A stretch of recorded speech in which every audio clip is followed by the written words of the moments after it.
Muy buenas noches, hermanos. Dios me los bendiga.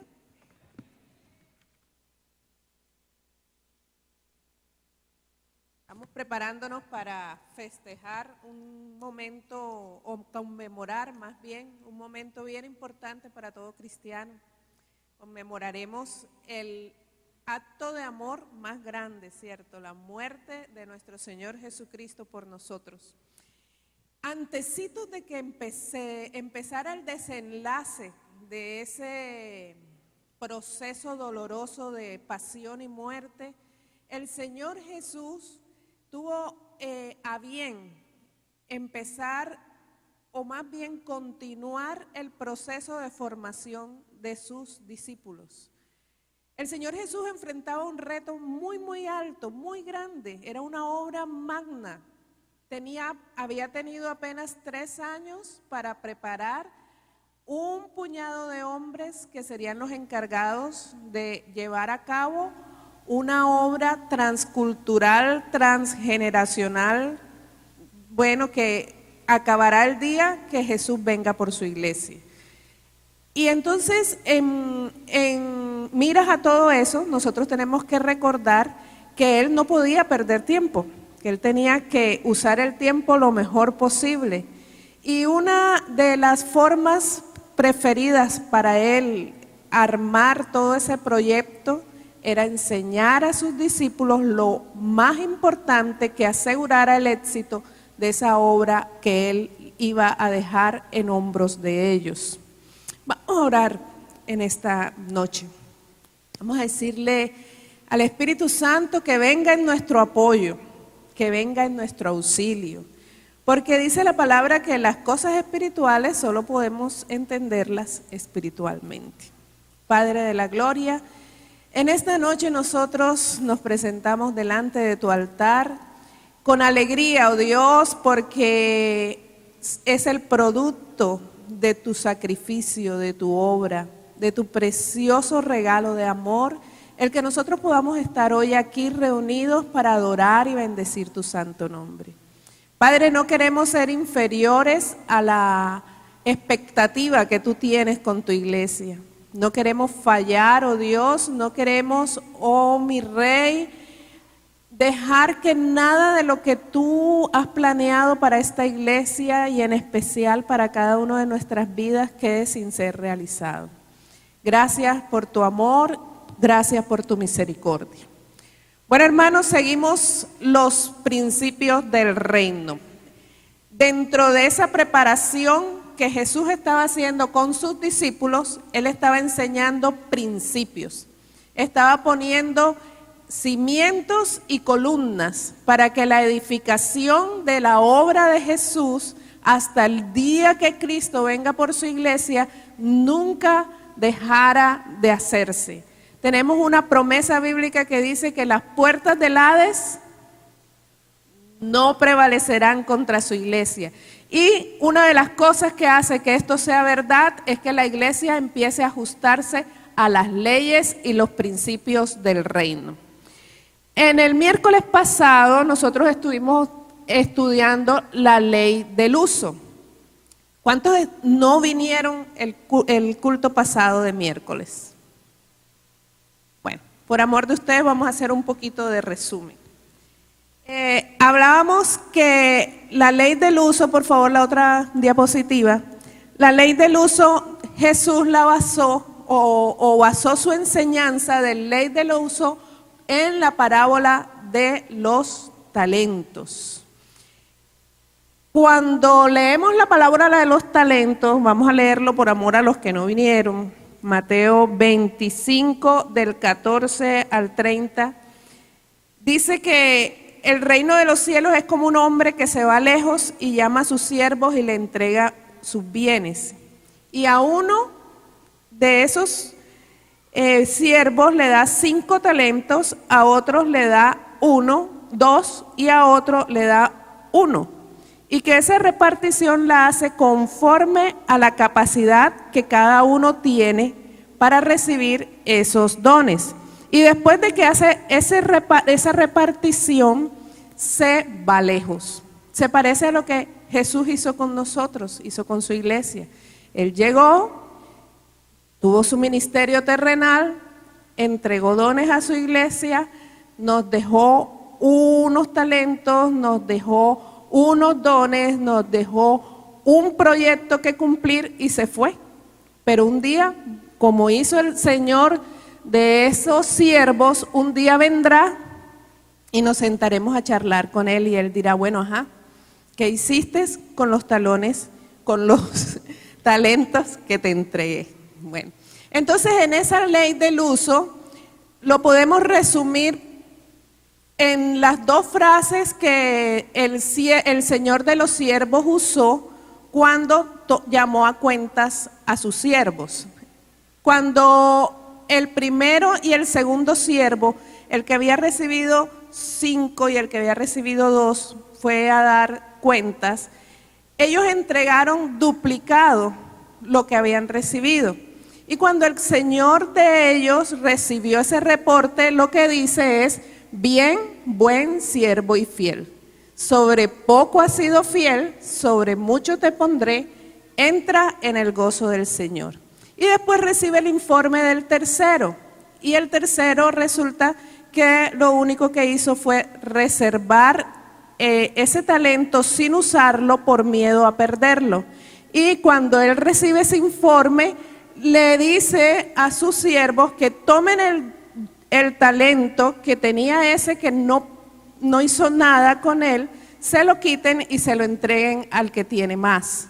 Y dice, porque al que tiene le será dado y tendrá más.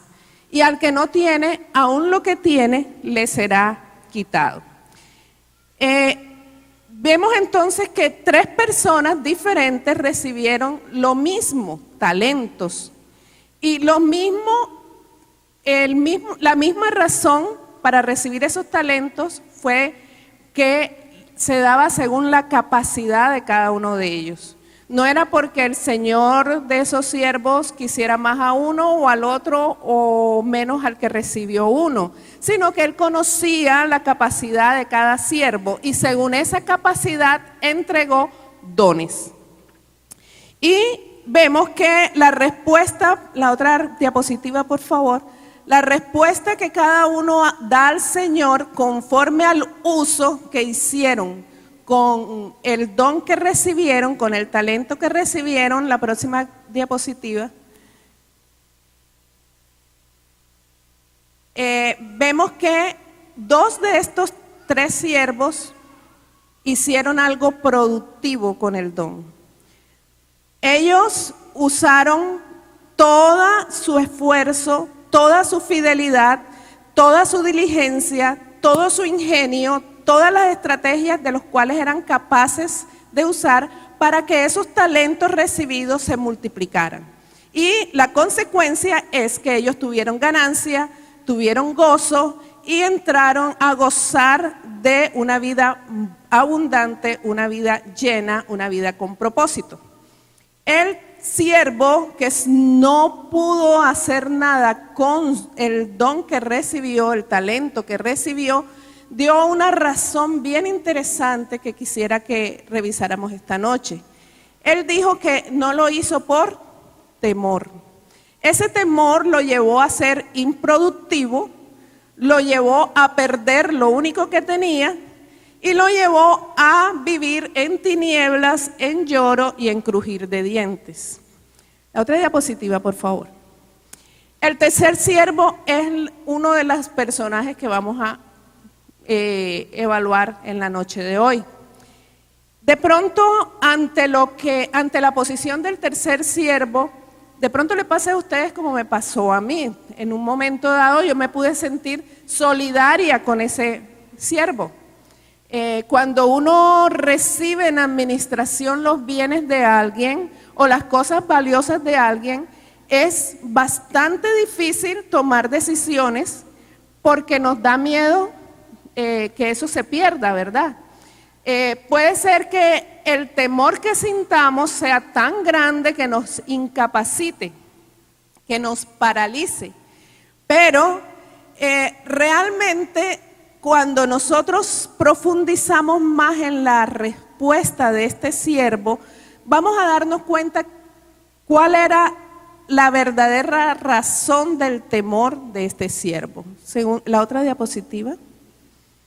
La razón del temor de este siervo era el temor, pero no a perder lo que el Señor le había entregado, sino de pronto a la reacción que tenía su Señor. Vamos a leerlo en el versículo 24.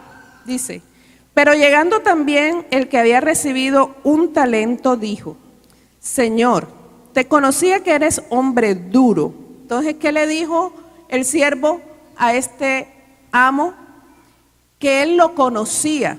Si él lo conocía, quiere decir que este siervo había convivido con él mucho tiempo y lo había visto actuar, lo había visto pensar, lo había visto decidir. Y lo que había visto de ese amo lo había llevado a pensar de él que era hombre duro. Dice: Señor, te conocía que eres hombre duro, que ciegas donde no sembraste y recoges donde no esparciste, por lo cual tuve miedo. O sea que realmente el miedo de este siervo se basaba en que él tenía un mal pensamiento acerca de su amo. Consideraba que su amo no era generoso, consideraba que su amo no era justo, consideraba que su amo de pronto era utilitario con el trabajo de sus siervos. Y él prefirió no correr los riesgos de perder eso para que este señor no se pusiera contra él. Entonces, ese temor lo llevó a ser cobarde y lo llevó a ser infiel con ese señor, con ese amo que tuvo a bien delegar en sus manos la administración de un talento. Pasemos por favor a la otra. ¿Qué tipo de siervo entonces somos tú y yo? Vale la pena que nos planteemos esta tarde, esta noche, esa pregunta. ¿Qué tipo de siervo soy yo? ¿Qué es lo que yo pienso de Dios? ¿Realmente el conocimiento que tengo de Dios es conforme a lo que dice la palabra? ¿O lo que yo pienso de Dios es lo que tradicionalmente he escuchado, lo que me han dicho los demás, lo que veo que de pronto dicen en las partes científicas, en las comunicaciones? ¿O yo tengo un conocimiento íntimo y cercano de Dios? ¿Qué tanto conozco yo a ese Señor que me dejó dones, me dejó un encargo, me dejó un proyecto y se fue lejos, pero que un día vendrá? ¿Confío yo en ese Dios? ¿Creo yo que Dios es bueno, que Dios es poderoso, que Dios es soberano? ¿Creo yo que Dios hace con mi vida cosas buenas, que tiene pensamientos de bien y no de mal para darme el bien que espero? ¿O me cabe duda como le pasó al siervo infiel? ¿Qué es lo que yo creo de Dios? Vale la pena que allí con el Espíritu Santo cada uno definamos eso, ¿verdad? ¿Qué es lo que yo pienso de Dios y con base a qué he hecho yo ese pensamiento? ¿Confío en Él o me mantengo en temor? Cuando nosotros tememos es porque creemos que no estamos seguros. Cuando nosotros tememos es porque creemos que lo que tenemos al frente es más fuerte que nosotros. Cuando nosotros tememos es porque de pronto pensamos que no tenemos la capacidad necesaria. Pero la palabra me está mostrando que el Señor sabía y conocía la capacidad de cada siervo y según esa capacidad entregó un talento. Entonces, si yo creo eso de Dios, si yo creo que mi Señor es bueno, yo creo que mi Señor es sabio, si yo creo que mi Señor es poderoso, si yo creo que mi Señor me ama, entonces yo tengo que creer que todo lo que Él me entregó, yo lo puedo administrar. Es más, lo debo administrar, debo hacerlo productivo, debo vivir en gozo y en alegría y tener una actitud de conquista a frente de lo que se ponga en contra de ese plan y ese proyecto para el cual Dios me trajo a esta tierra. Si nosotros, Él nos llama hoy, ese Señor se encuentra hoy conmigo después de haberme dejado un tiempo sola acá en la tierra y se encuentra hoy conmigo y me dice: Elizabeth, vamos a hacer cuenta. ¿Qué hará? ¿Cuál será el resultado de mi accionar durante el tiempo que ese Señor estuvo fuera y que yo habré usado los talentos conforme a la ley del uso, o por el contrario habré escondido el talento porque no confié en el Señor que me entregó esos talentos? Pasemos a la otra diapositiva. En el Salmo 139, 16, yo personalmente, en el trato que Dios ha tenido con mi vida, que le ha costado bastante trabajo muchas veces, esa es la verdad. En ese salmo yo he encontrado un apoyo para confiar en Dios y yo quiero compartirlo con ustedes. Es el Salmo 139, versículo 16. Se lo quiero leer de acá de la Biblia.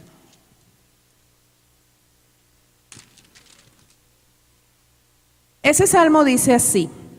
Vamos a leerlo desde un poquito antes. Dice: porque tú formaste mis entrañas, tú me hiciste en el vientre de mi madre, te alabaré. Porque formidables, maravillosas son tus obras, estoy maravillado y mi alma lo sabe muy bien. No fue encubierto de ti mi cuerpo, bien que en oculto fui formado y entretejido en lo más profundo de la tierra. Y en el 16 dice: mi embrión vieron tus ojos y en tu libro estaban escritas todas aquellas cosas que fueron luego formadas sin faltar uno de ellos. Cuán preciosos me son, oh Dios, tus pensamientos, cuán grande es la suma de ellos. Yo creo eso, mi hermano, en mi vida. Yo creo que cuando mi embrión fue formado en el vientre de mi madre, sus ojos estaban mirándome. Y que Él se dedicó muy cuidadosamente y muy juiciosamente en formar todo lo que antes de que yo existiera, existía en la memoria de Él para conmigo. Y eso me ha ayudado a vivir con seguridad. Eso me ha ayudado a quererme a mí misma. Eso me ha ayudado a creer en mí misma. Eso me ha ayudado a saber que yo soy una persona en la cual Dios ha depositado talentos y Dios ha depositado dones. Entonces, si usted y yo estamos seguros de eso, nosotros tenemos que trabajar de tal manera que esos dones que Él puso en administración no queden inactivos. Que Él, a través de usted y a través de mí, pueda usar todo ese talento para desarrollar la obra que Él quiere que hagamos acá en la tierra. Dios considera que somos malos y negligentes en la medida en que no confiamos en Él, que no le creemos, que no aceptamos lo que Él ha entregado en nuestras manos y que no actuamos para hacerlo productivo. En contraparte de esta ley está la ley del antiuso. Vamos a pasar, por favor, a la otra diapositiva. Bueno, antes de pasar ahí. La clave del uso. ¿Cuál es la clave de la ley del uso? La clave de la ley del uso es obediencia, paciencia, confianza, fidelidad y total dependencia a la guía otorgada por el Espíritu Santo. Debemos trabajar con diligencia y con paciencia de la mano del Espíritu Santo para sacar provecho a todo lo que Dios ha entregado a nuestra vida. La próxima, por favor. Había comentado que en contraparte de la ley del uso está el antiuso.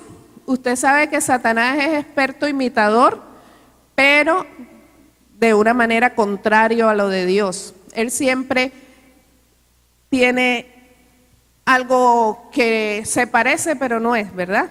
Entonces, la ley del antiuso, vamos a leer Mateo 4, del 8 al 9.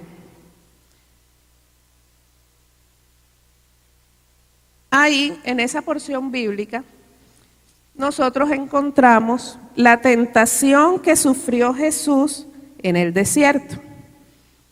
Dice así la palabra: otra vez le llevó el diablo a un monte muy alto y le mostró todos los reinos del mundo y la gloria de ellos, y le dijo: todo esto te daré si postrado me adorares. Entonces Jesús le dijo: vete, Satanás, porque escrito está: al Señor tu Dios adorarás y a Él solo servirás. Cuando Jesús vino a esta tierra, vino con un propósito.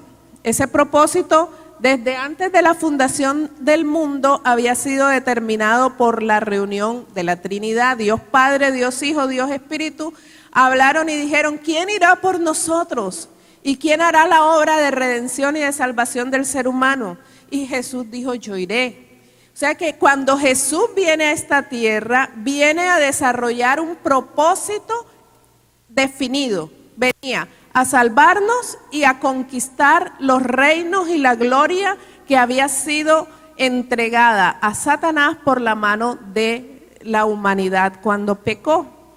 Pero ese proyecto que tenía que realizar Jesús se iba a realizar a través de dolor, de sufrimiento, de muerte. No era un proceso fácil. El proceso que llevó a Jesús a la cruz del Calvario fue muy difícil. Y este es un tiempo en el que la humanidad entera recuerda ese proceso de pasión y muerte. Qué bueno que no sea solo en esta época que lo recordemos, sino que cada día recordemos lo que a Dios le costó mi salvación. Entonces, cuando Jesús llega a la tierra a cumplir su propósito, sabía que no venía de vacaciones, ni a pasarlo rico, ni a que lo alabaran, ni que lo adoraran, ni a gobernar. Venía como siervo, venía como cordero que nos reemplazó en la cruz del Calvario. Su proceso exigía dolor, exigía muerte, exigía renuncia, exigía sacrificio, exigía dejar su reinado, dejar su deidad, dejar su naturaleza de Dios mismo para sujetarse a sí mismo a la condición humana. Pero el diablo le quiso ofrecer lo mismo que de pronto, no sé si a ustedes, pero a mí me lo ofrece todos los días. Lograr el proyecto, lograr el propósito, lograr la meta, pero por medio de un atajo. En otras palabras, le estaba diciendo: yo soy el dueño de los reinos, de los reinos de la tierra, y yo soy el dueño de la gloria. Y así era, de tal manera que ustedes no ven que Jesús le dice: diablo mentiroso, eso no es tuyo, es mío. En ese momento, antes que Jesús muriera en la cruz del Calvario, Satanás era el dueño de esos reinos. Y a medida que las personas nos vamos llegando a Cristo y vamos teniendo un nuevo nacimiento, ese reino se va recuperando. Por eso dice allá Juan: el reino de los cielos se ha acercado, porque cada vez que uno de nosotros llega a Cristo, el reino de los cielos se hace más cercano en la tierra. Pero en ese momento, Satanás le dice: ok, tú no tendrías que pasar la cruz, no tendrías que pasar que tu mismo padre te dejara solo, que tus amigos te traicionaran, que estuvieras desnudo, que te golpearan, que te erraran la corona de espinas. Yo te ofrezco, yo te lo doy. Yo soy el dueño, yo te lo doy. Lo único que te va a costar es que me adores. Era un atajo. Recibir lo que vino a buscar, alcanzar la meta de su proyecto de vida sin pasar por el proceso. Y bueno, a mí personalmente me pasa cada rato en mi vida, en el área emocional, en el área afectiva, en el área laboral, en el área financiera. Siempre hay una invitación de Satanás a lograr un proyecto sin vivir un proceso, como si fuese algo mágico, como si fuera algo instantáneo. Entonces, por ejemplo, los cónyuges que tienen problemas empiezan a tratar de arreglar la situación, en el camino se aburren y dicen: vamos a dejar las cosas así. O si tenemos un hijo con los cuales tenemos problemas, empezamos a tratar de arreglar las cosas y nos cansamos en el proceso porque no queremos vivir el dolor, la renuncia, la oración, la vigilia, sino que queremos que todo se arregle enseguida, que sea así como tronar los dedos. Si es en el área financiera, entonces yo quiero un vestido de 500,000 pesos, pero no lo tengo. Y si yo empiezo a ahorrar, cada mes me sobran 30,000 pesos. Entonces, ¿cuándo me voy a poder comprar ese vestido de 500? En 10 meses apenas tengo 300. O sea que me lo tendría que estar comprando por ahí como en año 3 meses. Entonces, mejor le digo a un amigo, mejor le digo al prestamista, mejor le digo al banco. Me habían ofrecido una tarjeta preaprobada y yo voy y compro mi vestido hoy. Y cositas así, por el estilo. Todos en un momento dado queremos tener ya lo que anhelamos, lo que deseamos, sin pagar el precio, sin tener que vivir con diligencia el esfuerzo del día a día que nos lleva paso a paso a conseguir la meta, a conseguir el objetivo. Entonces Jesús cumplió el propósito, pero le tocó pasar la tentación que usted y yo pasamos. Nosotros ante esa tentación decidimos, bueno, ¿uso el atajo que Satanás me está mostrando o me ajusto al plan perfecto de Dios, que es la ley del uso? Él aceptó cumplir el propósito a través del proceso que había sido diseñado desde antes de la fundación del mundo. No se negó a pagar el alto precio por su salvación ni por la mía. La próxima diapositiva. La tentación del atajo para mí es la ley del antiuso. Y mi hermana Ana María se ríe porque dice que a mí me encantan los atajos cuando voy manejando.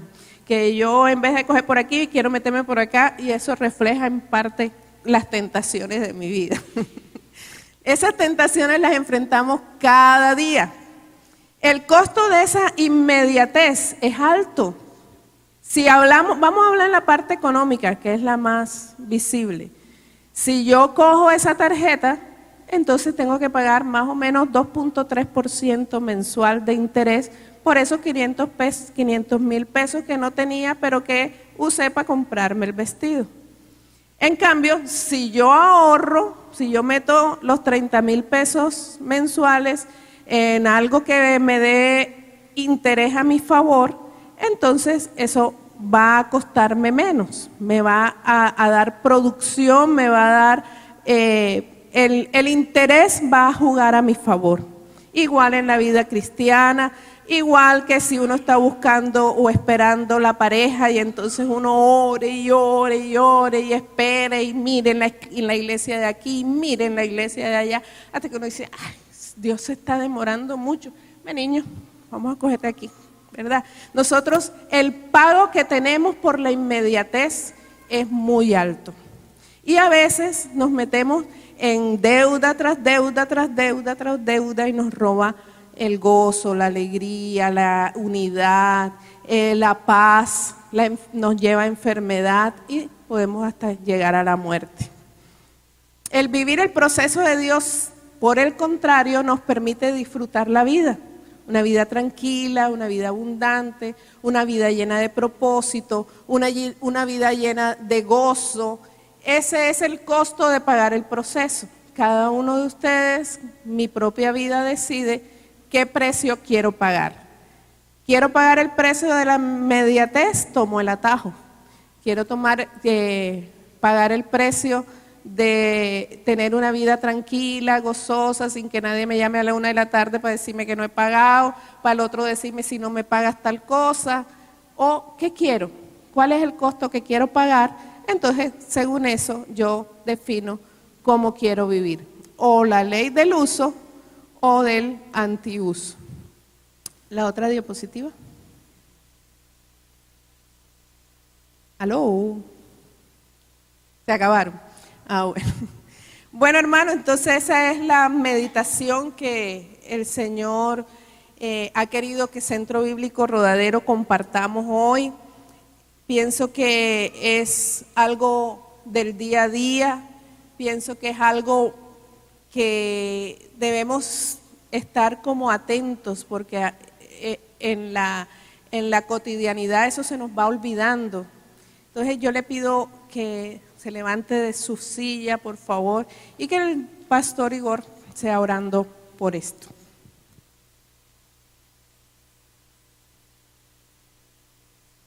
Si usted quiere venir aquí adelante y decirle al Señor: Padre, necesito aprender a vivir los principios del reino, ¿sabe? ¿Cuántos recuerdan el miércoles pasado la curva exponencial? ¿Cuántos lo recuerdan? La ley del antiuso es cuando usted se pone en el lado opuesto de la curva. La curva exponencial te lleva cada vez más arriba. Cuando tú te pones en el lado opuesto de la curva, vas cada vez más abajo. La curva exponencial es seguir trabajando, seguir invirtiendo de manera permanente. La ley del antiuso es acelerarme, tomar el atajo, llenarme de deudas, y entonces la curva del interés, en vez de estar a mi favor, viene en contra. Entonces vamos a orar y vamos a pedirle al Señor: Padre, queremos, Señor, en esta noche presentarnos delante de ti, Jesús. ¿Cuántas veces, Dios, hemos querido tomar el camino rápido, Señor? El atajo, saltarnos el proceso, Señor. Porque quiero lo que quiero ya y ahora, Señor. Pero tú eres un Dios de procesos, tú eres un Dios que me llevas al triunfo, que me llevas al éxito, Señor. Pero es en tus tiempos, es paso a paso, bendito Dios. Y hoy queremos presentar nuestra vida delante de ti, Jesús. Queremos decirte, amado Dios, ayúdanos, porque es una tendencia tan arraigada en nuestras vidas, Señor, que solamente tú, bendito Dios, puedes convencernos de lo contrario, Señor, y aún guardarnos del error, Señor, porque a veces, Señor, ni siquiera somos convencidos, pero aún así tú nos preservas del error. Tú guardas nuestro pie, Señor, de desviarnos del camino. A veces vamos caminando hacia un hueco, Señor, y tú nos pones un freno, Señor. Ayúdanos, bendito Dios. Ayúdanos, Padre bendito. Queremos ser transformados por ti, Señor. Presentamos cada una de nuestras vidas, Señor, delante de ti, Jesús, con nuestras luchas, con nuestras dificultades, Señor. Padre, la tentación está a la puerta, Señor. Y cuando nos enseñabas a orar, tú decías: no nos metas, no nos dejes caer en la tentación, Señor, y líbranos del mal, Señor Jesús. Padre, ayúdanos a verte a ti, Señor, en el momento en que Satanás pone la tentación delante de nosotros, Señor. Ayúdanos a identificar, Jesús.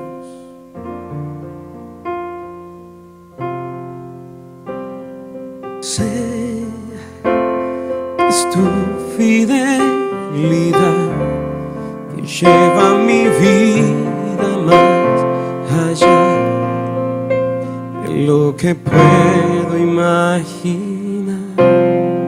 Hoy yo sé que no puedo negar que tu mirada puesta en mí me llena de tu paz. Hoy yo sé que es tu fidelidad que lleva mi vida más allá de lo que puedo imaginar. Hoy yo sé que no puedo negar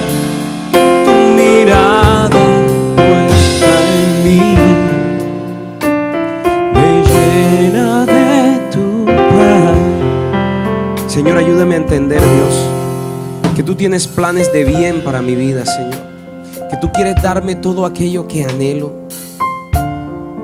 Que tú quieres, Señor, llenar las expectativas de mi corazón, pero no simplemente llenarlas, sino que tú vas más allá, Señor.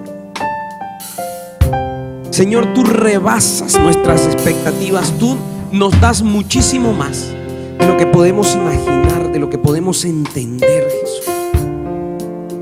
Y a veces nosotros andamos buscando atajos, Señor, creyendo que nosotros mismos podemos dar a nuestra vida algo mejor que lo que tú tienes, Señor. Oh, yo sé que es tu fidelidad que lleva mi vida mucho más allá de lo que puedo imaginar.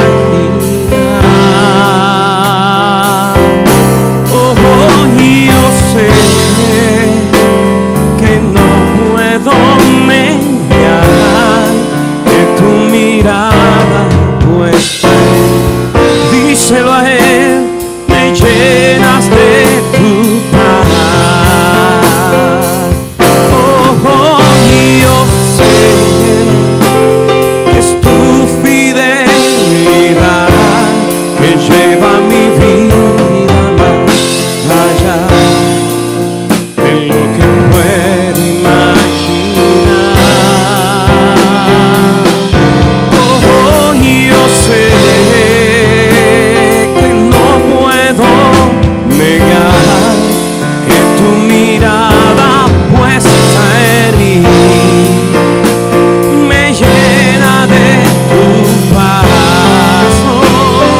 Oh, yo sé que es tu fidelidad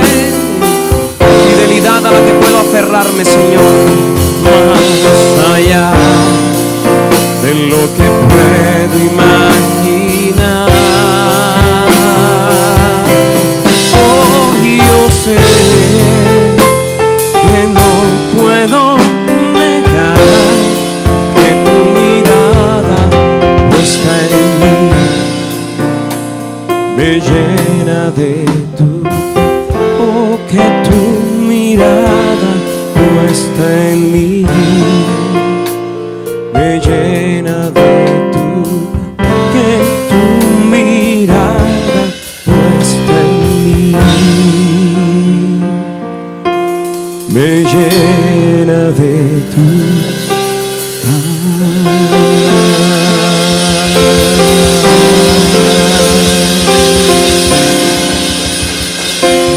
Gracias, amado Jesús.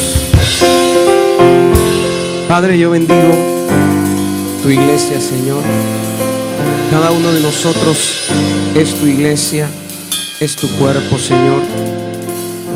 Tú nos has escogido con un propósito y yo te pido que bendigas a cada hermano, a cada hermana, de acuerdo a ese propósito preestablecido, ese propósito que fue hecho aún antes de mi embrión, Señor.